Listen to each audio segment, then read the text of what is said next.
घराव किया था इस 4 सितंबर को, और उनके दफ्तरों के सामने हम 10 घंटे एहतजाज करके बैठे रहे किसान इत्तेहाद। और अब हम गवर्नमेंट से ये कहते हैं कि अगर IPPs आप पे काबू नहीं आते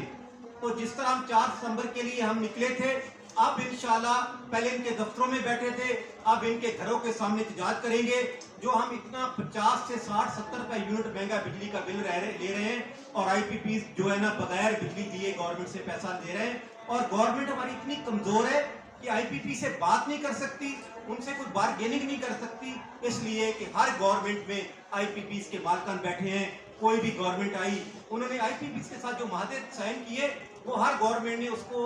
आगे बढ़ाया, और जो भी नई गवर्नमेंट आई, हमें किसी गवर्नमेंट से आज तक किसानों को रिलीफ नहीं मिला।